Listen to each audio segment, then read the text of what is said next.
नमस्कार दोस्तों। अगर आप जर्मनी में आए हो या आने का प्लान कर रहे हो और ड्राइविंग करने का सोच रहे हो तो ड्राइविंग लाइसेंस यहाँ पे कैसे मिलेगा, तो ये वीडियो आपके लिए है। देखो, जर्मनी में गाड़ी चलाना इतना आसान नहीं है। एशियन कंट्रीज़ की तरह यहाँ प्रोसेस थोड़ा लंबा और स्ट्रिक्ट होता है।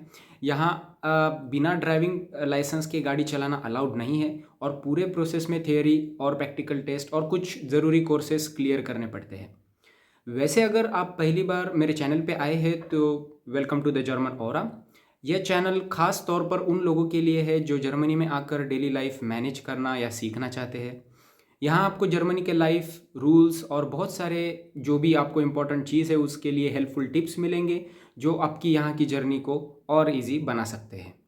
तो अगर आप जर्मनी में ड्राइविंग लाइसेंस का प्रोसेस समझना चाहते हैं तो ये वीडियो को एंड तक देखना, लाइक करना और सब्सक्राइब ज़रूर करना। तो चलो हम इस वीडियो के लिए शुरुआत करते हैं। ओके, तो सबसे पहले ड्राइविंग लाइसेंस लेना हो तो क्या क्या स्टेप्स फॉलो करने पड़ेंगे वो देखते हैं। सबसे पहला पॉइंट आता है कि फाहरशुले चुनना, मतलब ड्राइविंग स्कूल। तो बिना ड्राइविंग स्कूल के लाइसेंस नहीं मिलेगा, तो सबसे पहले फाहरशुले चूज़ करना पड़ेगा। सेकंड स्टेप आती है कि रजिस्ट्रेशन और ज़रूरी डॉक्यूमेंट्स लगते हैं कुछ। तो अनमेल्डुंग मतलब रजिस्ट्रेशन, फर्स्ट एड कोर्स और आई टेस्ट भी करवाना पड़ता है यहाँ पे लाइसेंस के लिए। थर्ड थिंग आती है थियरी लेसन्स। अगर आपको यहाँ ड्राइविंग लाइसेंस लेना है तो आपको कुछ डेडिकेटेड थियरी लेसन्स भी करने पड़ते हैं। उसके बाद based on that theory exam, जिसे कि यहाँ पे जर्मन में थ्योरेटिश प्रूफिंग भी बोलते हैं, वो देना पड़ेगा आपको। फिफ्थ वन प्रैक्टिस फार स्टूडेंट, वो आपको कम से कम 12 सेशंस की ड्राइविंग स्कूल से ट्रेनिंग लेनी पड़ती है, वो कंपलसरी है, उसको आप स्किप नहीं कर सकते। सिक्स पार्ट है कि प्रैक्टिकल ड्राइविंग टेस्ट, मतलब प्रैक्टिस प्रूफिंग, फाइनल एग्जाम जिसमें एग्जामिनर आपकी ड्राइविंग चेक करेगा और उसके हिसाब से आपको लाइसेंस मिल सकता है। सेवन स्टेप लाइसेंस मिलने की प्रोसेस कैसी है, फिर टेस्ट पास करने के बाद आपका जर्मन ड्राइविंग लाइसेंस इशू आपको फाइनली हो जाएगा। तो वीडियो को पूरा देखना, हम ये सारे point one by one cover करने वाले हैं। ओके, तो फर्स्ट स्टेप इज फाहरशुले ड्राइविंग स्कूल, मतलब वो आपको कैसे चुनना है। अब सबसे पहले और सबसे ज़रूरी स्टेप ये बन जाता है कि देर आर टू मेनी फाहरशुले, तो आपको कौन सा फाहरशुले चुनना है, क्योंकि बिना फाहरशुले की, जैसे मैंने कहा, जर्मनी में ड्राइविंग लाइसेंस आपको नहीं मिल सकता। अगर आप मेरी बात करूँ तो मेरा एक्सपीरियंस ऐसा है कि मैंने रैंडमली फाहरशुले चूज़ नहीं की थी, मेरे दोस्त के रिकमेंडेशन पे सेलेक्ट की थी। मेरे दोस्त के पास पहले से ही जर्मन ड्राइविंग लाइसेंस था, तो वो बोले कि भाई ये स्कूल बढ़िया है, यहाँ इंस्ट्रक्टर भी अच्छे हैं और प्रोसेस भी थोड़ा स्मूथ रहता था, तो मैंने भी वहीं पे ज्वाइन कर लिया। तो आप भी ऐसे किसी रिकमेंडेशन पे जा सकते हैं। अगर आपके पास कोई रिकमेंडेशन नहीं है तो ये पॉइंट्स आप एक फाहरशुले चुनने के वक्त ज़रूर ध्यान में रखना। फर्स्ट पॉइंट आता है कि लैंग्वेज प्रेफरेंस। अगर आप जर्मन में नहीं करना चाहते तो जर्मनी में ज़्यादातर फाहरशुले सिर्फ जर्मन में ही पढ़ाते हैं, पर अगर आपको जर्मन नहीं आती तो इंग्लिश स्पीकिंग ड्राइविंग स्कूल भी चूज़ कर सकते हैं और वो शायद आपके लिए बेटर ऑप्शन भी रहेगा। सेकंड पॉइंट आता है रिव्यूज़ और रेटिंग्स चेक करो। आजकल गूगल मैप्स और फाहरशुले.de पर हर चीज़ का रिव्यू अवेलेबल होता है। अगर रिव्यूज़ अच्छे हैं और लोग कह रहे हैं कि इंस्ट्रक्टर हेल्पफुल है तो शायद आप वो ऑब्वियसली चूज़ ही कर ही सकते हैं। थर्ड पॉइंट आता है कि प्राइसिंग। देखो, जर्मनी में ड्राइविंग लाइसेंस सस्ता नहीं है, let's keep this in mind. फाहरशुले का कॉस्ट 1500 से 3000 यूरो के बीच में हो सकता है, मतलब टोटल लाइसेंस मिलाने का इतना खर्चा हो सकता है, तो थोड़ा कंपेरिजन करके लेना। फोर्थ पॉइंट आता है लोकेशन। घर या ऑफिस के पास फाहरशुले हो तो ईजी रहेगा, नहीं तो ट्रैवल टाइम में आपको बहुत सारा वेस्टेज हो जाएगा। और फिफ्थ पॉइंट आता है कि पास रेट चेक करो। मतलब कुछ फाहरशुले के स्टूडेंट्स बार बार फेल होते हैं, इसका मतलब वहाँ का ट्रेनिंग सिस्टम वीक है। अच्छी फाहरशुले वही होगी जिसका पास रेट, मतलब स्टूडेंट्स वहाँ से ज़्यादा पास हो रहे हो। और सिक्स्थ आता है कि ऑटोमेटिक वर्सेस मैनुअल। अगर आप ऑटोमेटिक कार पे लाइसेंस लोगे तो फ्यूचर में आपका लाइसेंस सिर्फ ऑटोमेटिक कार्स के लिए वैलिड रहेगा। अगर मैनुअल सीख लिया और ऑटोमेटिक भी सीख ली तो ऑटोमेटिक भी आप मतलब उस लाइसेंस पे चला सकते हो। एंड इम्पॉर्टेंट टिप इज, जब भी आप किसी फाहरशुले में जाओगे और रजिस्ट्रेशन करोगे तो वहाँ से जो भी डॉक्यूमेंट्स या फॉर्म्स मिलते हैं उनको सेफ रखना, क्योंकि लेटर ये सब फॉर्म्स आपको ड्राइविंग लाइसेंस ऑफिस, मतलब यहाँ पे फ्यूररशाइन स्टेलर बोलते हैं, उनमें आपको ये सब जमा करना पड़ेगा। और अगर पेपर खो गया तो अननेसेसरी प्रॉब्लम हो सकती है, इसलिए पेपर्स को आप ज़रूर संभाल के रखना। तो बस फाहरशुले चूज़ करो, डॉक्यूमेंट संभालो और अगला स्टेप करो, जो है कि रजिस्ट्रेशन, अनमेल्डुम और थोड़ा सा पेपर वर्क और कुछ कोर्सेस हमें करने पड़ेंगे। Okay, so the second thing, like I said, registration, first aid course and eye test. अब आपकी फाहरशुले चूज़ हो गई तो नेक्स्ट स्टेप आता है रजिस्ट्रेशन, और जैसे कि मैंने कहा आपको कुछ कोर्स करने पड़ते हैं। इसमें आता है फर्स्ट थिंग कि फर्स्ट एड कोर्स, मतलब जर्मन में उसको एस्ट हिल्फ कुर्स बोलते हैं, और आई टेस्ट उसको जर्मन में सेह टेस्ट बोलते हैं, ये करना कंपलसरी होता है। अब क्वेश्चन इज, ये फर्स्ट एड कोर्स मतलब एस्ट हिल्फ कुर्स ज़रूरी है क्या, और ये होता क्या है? तो देखिए, जर्मनी में ड्राइविंग लाइसेंस के लिए फर्स्ट एड कोर्स तो मैंडेटरी है। ये बेसिकली एक शॉर्ट ट्रेनिंग होती है जिसमें सिखाया जाता है कि मान के चलो रोड पे कुछ एक्सीडेंट हो गया या आपको कोई ड्राइविंग के वक्त इमरजेंसी सिचुएशन आ गई, तो उनमें आपको कैसे रिएक्ट करना चाहिए। एंड सो जैसे कि मैंने कहा, so what they have in this course is, ये एक 1 डे 7 to 8 आवर्स का कोर्स होता है। फॉर एग्जांपल, इसमें आपको सीपीआर देना, एक्सीडेंट हैंडलिंग में क्या करना चाहिए, और इमरजेंसी केयर, फॉर एग्जांपल कोई इंजर्ड है तो उसके साथ आपने कैसे आपका बर्ताव करना चाहिए, तो ये सब सिखाते हैं। इस कोर्स का सर्टिफिकेट मिलने के बाद ही आप लाइसेंस एप्लीकेशन के लिए प्रोसीड कर सकते हो। जब मैंने अपना मेरा फर्स्ट एड कोर्स किया था, तो मुझे पूरा कोर्स जर्मन लैंग्वेज में करना पड़ा, मतलब सारी इंस्ट्रक्शंस जर्मन में दी जा रही थी। हाँ, अगर आपको इंग्लिश वर्जन चाहिए तो मिल सकता है, that's not a problem I think, but लेकिन उसके लिए थोड़ा सर्च करना पड़ेगा।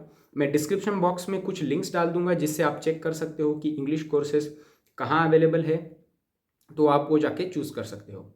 और एक स्मॉल टिप, अगर आपको जर्मन समझ नहीं आती तो टेंशन मत लो, अगर थोड़ी भी समझ आती हो तो कोर्स मोस्टली प्रैक्टिकल बेस्ड होता है, तो विजुअल्स और डेमोन्स्ट्रेशन देख के भी आप समझ जा सकते हो, या फिर समझना ईजी हो जाता है। और कोर्स को आप प्लीज़ जल्दी बुक करना अगर आप किसी मेजर सिटी में रहते हो, क्योंकि कुछ सिटीज़ में वेटिंग टाइम इस कोर्सेज के लिए भी ज़्यादा हो सकता है। अब नेक्स्ट इज आई टेस्ट, मतलब सेहत टेस्ट। अब आई टेस्ट भी एक ज़रूरी स्टेप है, क्योंकि बिना इसके आपका एप्लीकेशन आगे नहीं बढ़ सकता। तो ये टेस्ट किसी भी ऑप्टिशियन या फिर टूथ सेंटर पे हो सकता है। टेस्ट बेसिक होता है, लेटर्स और सिंबल पहचानने पड़ते हैं, जैसे आप नॉर्मल ऑप्टिशियन के पास जाते हो। It's just to check your vision, अगर आपका आई साइट परफेक्ट है तो पास हो जाओगे, लेकिन अगर आपको कुछ आई साइट में नंबर निकला तो वो आपको ग्लासेस का रिकमेंडेशन भी दे सकते हैं, या फिर आपको मिल सकता है। अब मेरा आई टेस्ट का एक्सपीरियंस थोड़ा अलग था। प्रॉब्लम ये था कि मुझे दो दो अलग रिजल्ट्स मिल गए थे, मतलब कि अब सुनो, आई टेस्ट काफ़ी, जैसे मैंने कहा, इंटरेस्टिंग चीज़ है। जब मैंने पहली बार एक ऑप्टिशियन के पास गया तो उसने बोला, भाई आपको तो चश्मा लगाना पड़ेगा क्योंकि आपका नंबर है, तो समथिंग मुझे कुछ तो भी नंबर आ गया था। तो मुझे थोड़ा डाउट हुआ, क्योंकि मेरी आईसाइट तो अच्छी है, तो मैंने सोचा एक और जगह चेक करवाता हूँ। तो जब मैंने दूसरे ऑप्टिशियन के पास गया तो उसने बोला कि आपकी आंखें परफेक्टली फाइन है, कोई चश्मा लगाने की ज़रूरत नहीं। तो इसलिए एक इम्पॉर्टेंट टिप आप भी हमेशा ध्यान में रखना कि आई टेस्ट एक जगह पे करवा के डायरेक्टली मान मत जाना, क्योंकि शायद अगर आपको नंबर है तो प्लीज़ एक बार सेकंड ओपिनियन आप ज़रूर लेना, बिकॉज जर्मनी में स्पेक्टेकल्स के प्राइस भी थोड़े ज़्यादा होते हैं, तो इट्स इंपॉर्टेंट आप एक सेकंड ओपिनियन ले लें। और कहीं जगह पे ये टेस्ट फ्री होता है और कहीं पे 10-20 यूरो तक चार्ज करते हैं, तो एक बार आप ज़रूर कंपेयर कर लेना आपके सिटी में कैसा है। और अब थर्ड थिंग आती है कि थियरी लेक्चर, थियरी लेक्चर जो है उसकी तैयारी कैसे करनी है। अब तक हमने फाहरशुले चुन ली, फर्स्ट एड कोर्स किया और आई टेस्ट भी हो गया। अब बारी आती है थियरी लेसन्स की, जो जर्मनी में ड्राइविंग लाइसेंस के लिए बहुत ज़रूरी है। बट क्वेश्चन इज़, क्या थियरी लेसन्स सभी को लेने पड़ते हैं? तो as per my experience, Germany में थियरी लेसन्स लेना मैंडेटरी होता है, लेकिन कुछ केसेस में अगर आपके पास for example Indian driving licence है तो शायद आपको सारे लेसन्स लेने की ज़रूरत ना पड़े। बट मोर ऑन दैट, आप आपके सिटी के फ्यूरशाइन स्टेलर में जाके इसके बारे में इंफॉर्मेशन पूछ सकते हो। अगर आपके पास इंडियन ड्राइविंग लाइसेंस है तो पहले आप टेम्पररीली पहले 6 मंथ तक जर्मनी में उसी पर गाड़ी चला सकते हो, लेकिन ध्यान रखना ये 6 महीने आपके अनमेल्डुम रेसिडेंस रजिस्ट्रेशन के बाद के काउंट होंगे, और आपका लाइसेंस इंग्लिश या फिर जर्मन में होना चाहिए, नहीं तो आपको उसका सर्टिफाइड ट्रांसलेशन साथ रखना पड़ेगा। अगर आपको इसके भी बारे में ज़्यादा इन्फॉर्मेशन चाहिए तो फ्यूरोशाइन स्टेलर से कॉन्टैक्ट कीजिए। अब बात करते हैं इंडियन लाइसेंस को जर्मन लाइसेंस में कन्वर्ट करना, उम्शाइबुंग करने की प्रोसेस क्या है। तो अनफॉर्चुनेटली आपको थियरी एग्जाम और प्रैक्टिकल टेस्ट दोनों देने ही पड़ेंगे, वो कभी स्किप नहीं होंगे। और मैंने पर्सनली पूरे 14 थियरी लेसन्स किए थे, लेकिन मैंने सुना है कि आप उम्शाइबुंग करवाते हो तो शायद आपको थियरी लेसन स्किप करने का ऑप्शन मिल सकता है। मुझे इस प्रोसेस के बारे में ज़्यादा जानकारी नहीं है, लेकिन आप इसे खुद रिसर्च कर सकते हो या फिर फ्यूरेशाइन स्टेलर में इसके बारे में पूछ सकते हो। अगर ये सही निकला तो आप फाहरशुले के लेक्चर्स भी, जैसे मैंने कहा, स्किप कर सकते हो। अब नेक्स्ट इज थियरी एग्जाम की तैयारी कैसे करें। जो भी फाहरशुला आपने चूज़ की हैं वहाँ की क्लासेस आप प्लीज़ प्रॉपरली अटेंड करो, और जो भी इंस्ट्रक्टर बता रहे हैं उसको आप फॉलो करो, थोड़ा सा डाइजेस्ट कर लेना। और थियरी एग्ज़ाम की तैयारी के लिए कुछ बेस्ट ऐप्स होते हैं। आपके फारशुला आपको बुक्स भी रिकमेंड करेंगे, बट मैंने जो ऐप यूज़ किया था एग्ज़ाम के लिए उसका लिंक आपको डिस्क्रिप्शन बॉक्स में दे दूंगा। और जो ऐप मैंने यूज़ किया था उसमें 1100 से भी ज़्यादा क्वेश्चंस है। ये वही क्वेश्चंस है जो थियरी एग्जाम में मोस्टली आते हैं, बस थोड़ा सा चेंजेस होता है उसमें। But if you want you can check with your फारशुला। ऐसे ऐप से पढ़ने के लिए बहुत सारे ऑप्शंस होते हैं, तो शायद वो कुछ अलग भी ऐप्स रिकमेंड कर दे। लेकिन ब्लाइंडली क्वेश्चंस याद करने से काम नहीं चलता। विजुअल्स और नंबर्स मतलब एक्चुअल एग्जाम में थोड़े से चेंज हो सकते हैं, इसलिए समझ कर प्रैक्टिस करना ज़रूरी है। कभी कभी क्वेश्चंस वही होते हैं लेकिन स्पीड लिमिट या फिर ट्रैफिक साइन अलग होता है, तो प्लीज़ कंफ्यूज मत होना। इसलिए लास्ट एडवाइस, सिर्फ रट्टा मत मारो, हर सवाल का लॉजिक समझने की कोशिश करो। ओके, अब now comes is the fourth point which is theory exam, theoretical proof. ये कैसे होता है और आपको क्या चीज़ें ध्यान में रखनी चाहिए। अब जब थियरी लेसन्स पूरे हो गए तो अगला स्टेप मतलब बड़ा स्टेप है ये एक्चुअली, थियरी एग्ज़ाम। ये एग्ज़ाम जर्मनी में ड्राइविंग लाइसेंस का सबसे बड़ा पहला हर्डल होता है और आपको इसे पास करना कंपलसरी है। तो लेट्स सी ये एग्ज़ाम कैसे होता है। तो थियरी एग्ज़ाम आप किसी भी टूफ या फिर डेकरा सेंटर पे दे सकते हो, या फिर वो यूजुअली वहाँ पे होता है जो कि एक registered driving institute exam centre होते हैं यहाँ पे जर्मनी में। एग्ज़ाम में 30 क्वेश्चंस आते हैं और आपको कम से कम 27 सही देने होते हैं। ये एज पर एजम्पशन है लोगों का। पासिंग स्कोर भी अप्रॉक्सीमेटली मतलब कहते हैं कि 90 आउट ऑफ 100 आपको, यानी कि 30 में से 27 सही आंसर्स होना ज़रूरी है। But this is just a gut feeling and people's opinion. Actual number might change क्योंकि वो कभी ये रिवील नहीं करते। तो एग्ज़ाम मल्टीपल लैंग्वेजेस में भी अवेलेबल होता है इंक्लूडिंग इंग्लिश और जर्मन। मैंने खुद इंग्लिश में दी थी। Okay, now I will tell you my experience at the theory exam day. Okay, जब मेरा थियरी एग्ज़ाम था तो मैं टूफ सेंटर गया। जैसे ही मैं अंदर जाने लगा उन्होंने मुझे मेरा आउसवाइस मतलब रेसिडेंस परमिट मांगा। उन्होंने चेक किया कुछ इन्फॉर्मेशन, कभी कभी पासपोर्ट भी मांग सकते हैं, तो आप दोनों साथ में रखना क्योंकि वो सेफ रहेगा। एक और चीज़, टूब सेंटर में सिर्फ आप ही नहीं होंगे, वहाँ पर कई और ड्राइविंग लर्नर्स, फारशुलर ड्राइविंग मतलब ड्राइविंग टीचर्स भी होंगे जो अपने स्टूडेंट्स को वहाँ पे गाइड करने के लिए आते हैं। कहाँ जाना है, कहाँ बैठना है, कुछ बेसिक गाइडेंस देते हैं। और मेरे केस में भी यही हुआ। मेरे फारशुले मतलब एक सिटी में थी लेकिन मेरा थियरी एग्ज़ाम दूसरे सिटी में था। तो ड्राइविंग स्कूल ने मुझे पहले ही बता दिया था कि वहाँ जाकर मतलब कहाँ जाना है, क्या करना है, मतलब एग्ज़ाम कैसे होता है। तो fortunately I pass my exam. मैंने एक भी क्वेश्चंस गलत नहीं किया था। जैसे ही मैं पास हुआ उन्होंने मुझे एक पेपर दिया जिसमें मेरी एग्ज़ाम का रिजल्ट था। वो पेपर आपको फारशुले में सबमिट करना पड़ता है, तो आप ज़रा वो ध्यान से रखना। और वर्स्ट थिंग, अगर आप एग्ज़ाम में फेल हो गए तो कोई दिक्कत नहीं, कोई प्रॉब्लम नहीं, बहुत लोग होते हैं। तो अगर आप फेल हो जाते हो तो 2 हफ्ते बाद दोबारा अटेम्प्ट कर सकते हो, लेकिन हर बार एक्स्ट्रा फीस लगती है, तो पहली बार में ही पास करना बेहतर रहेगा। बट ये भी आप आपके फारशुले में एक बार पूछ सकते हो। Now comes the first point, fifth point is practical driving lesson मतलब practice of our student. Okay, अब जब थियरी एग्जाम पास हो गया तो अगला बड़ा स्टेप है प्रैक्टिकल ड्राइविंग लेसन शुरू करना। जर्मनी में ड्राइविंग लाइसेंस मतलब जो ड्राइविंग लेसन्स है वो सिर्फ स्टीयरिंग पकड़ने और एक्सीलरेटर दबाने तक लिमिटेड नहीं होते। यहाँ पर हर चीज़ बहुत डिसिप्लिन और स्ट्रिक्ट रूल्स के साथ सिखाई जाती है, और बिलीव मी ये बहुत इंपॉर्टेंट भी है। हर लेसन लगभग 90 मिनट का होता है, उसे आप एक सेशन भी बोल सकते हो। मैंने खुद हर सेशन के लिए 80 यूरो पे किया था। नाइट लेसन्स के लिए थोड़ा एक्स्ट्रा चार्जेस लगते हैं, शायद 90 यूरो भी लग जाए।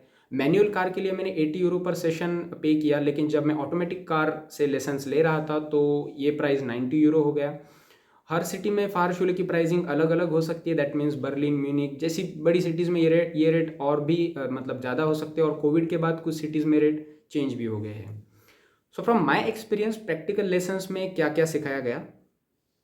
तो प्रैक्टिकल लेसन जर्मनी में सिर्फ ड्राइविंग सिखाने के लिए नहीं होते, बल्कि जैसे मैंने कहा आपको हर पॉसिबल रोड सिचुएशन के बारे में प्रिपेयर करवाया जाता है। फॉर एग्जांपल कार के सारे कंट्रोल्स फर्स्ट ऑफ ऑल आपको समझाए जाते हैं कि accelerator, brake, clutch, manual steering control और indicators, this all will be explain. तो ये तो शायद बेसिक इंडिया या फिर एशियन कंट्रीज़ में भी होता ही है। सिटी रोड्स पर कैसे ड्राइव करना है, सिग्नल्स कैसे मतलब कौन से है, कैसे फॉलो करना है, रोड साइंस क्या है, और पेडिस्ट्रेशन को मतलब जब प्रायोरिटी देनी है तो कैसे किस वक्त पे देनी है वो भी सिखाते हैं। ऑटोबान पे कैसे मर्ज करना है, एग्जिट लेना है, और हाई स्पीड कंट्रोल कैसे मैनेज करना है, मान के चलो क्रूज कंट्रोल एंड ऑल। इसके बाद इमरजेंसी सिचुएशंस या सामने कोई सडन ऑब्स्टेकल आए तो आपको कैसे रिएक्ट करना है। और उसके बाद इंपॉर्टेंट आता है कि parking lessons, parallel parking, reverse parking, ऐसे आपको पार्किंग करना भी आपको वो सिखा देंगे।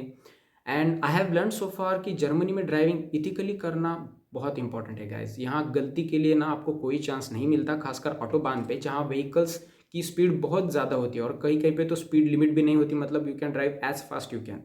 तो मेरे इंस्ट्रक्टर ने हर छोटी छोटी डिटेल सिखाई ताकि मैंने किसी गलती के कॉन्फिडेंटली ड्राइव कर सकूँ विदाउट एनी एरर। और यही चीज़ जर्मनी को सेफ ड्राइविंग कल्चर वाली बनाती है। आप खुद सोचो, जब आप अपने घर वालों को रोड क्रॉस करते देखते हो तो एक कॉन्फिडेंस होता है कि यार कोई दिक्कत नहीं, क्योंकि आप जानते हो जो भी गाड़ी चला रहा है वो सही तरीके से ड्राइविंग करना जानता है। तो in the end like I said, it's very important for you only. Okay, but I have some tough experiences as well, especially with my driving instructor. तो ये जर्मनी में कभी कभी होता ही है। तो at one day when we were driving, हमारे इंस्ट्रक्टर ने अचानक तेजी से ब्रेक मारा and started shouting over me in German language my potential mistake, that there could be anything, right? So I was a bit shocked and was in pain, जिसकी वजह से मेरी गर्दन में जोर से झटका लगा सडन ब्रेकिंग की वजह से, और बाद में मुझे 2 दिन तक दर्द हो रहा था।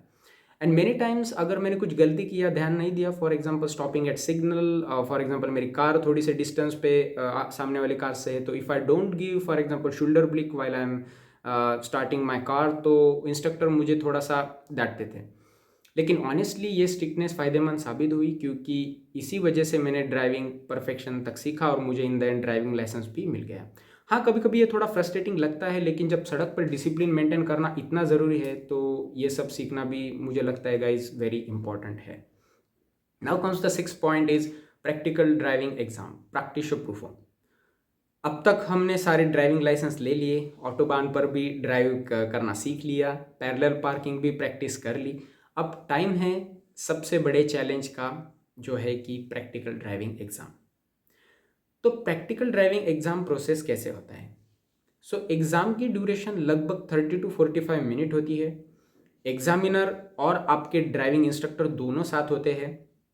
एग्ज़ाम के दौरान एग्जामिनर अलग अलग इंस्ट्रक्शन देता है कि फॉर एग्जांपल आपको कहाँ जाना है, कौन सा टर्न लेना है, कहाँ से पार्किंग करनी है, और you just have to follow it if you want to pass the exam obviously.